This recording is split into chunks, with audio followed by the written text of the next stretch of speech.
In this video, I will be explaining the difference between two categories of copyright protection, namely a work and a published edition. Through this discussion, you will begin to see how these differences may affect copyright ownership and interests of a copyrighted item. The main differences between an original work and a published edition are 1. The types of subject matter within which the copyright protection subsists. 2. The parties who can have ownership over the copyrighted subject matter. 3. The duration of each copyright protection. And 4. The rights afforded by each type of copyright protection and their necessary grounds for infringement.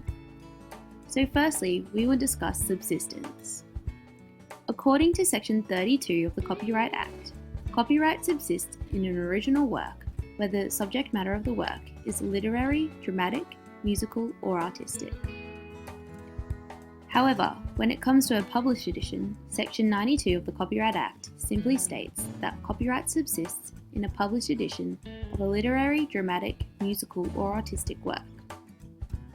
So what does this mean exactly? This category of protection was discussed in the case of Nationwide News Proprietary Limited and Copyright Agency Limited.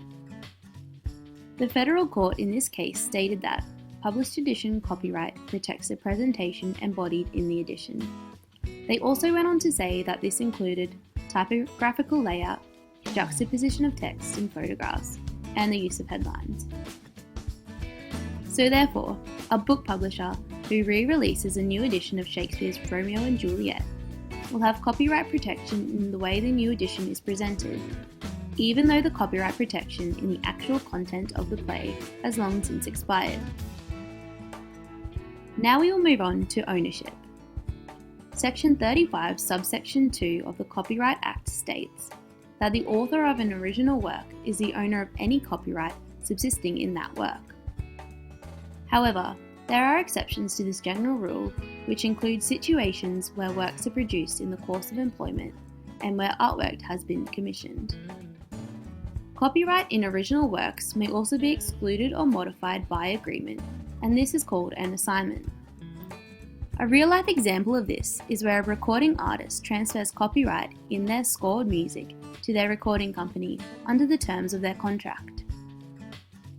Ownership in terms of a published edition is much simpler. Section 100 of the Copyright Act states that the owner of a copyright in a published edition is simply the publisher. Now onto duration.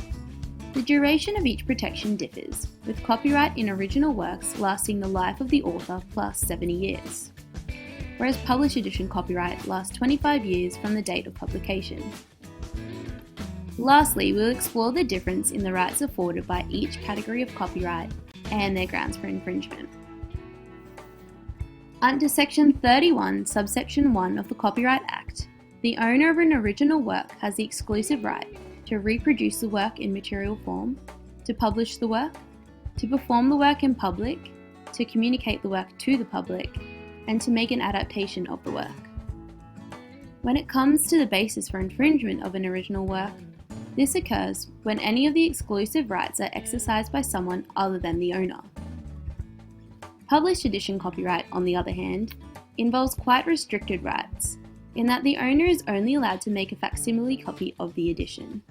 And when it comes to infringement of this category, the court in Nationwide News and Copyright Agency stated that a substantial part of the edition must be copied, and that the intention behind the copying must be to capture the presentation of the edition rather than the content of the edition. Overall, the differences between the copyright protection afforded to original works and published editions are pretty substantial. To recap, these differences are subsistence, ownership, duration, and the rights and grounds for infringement.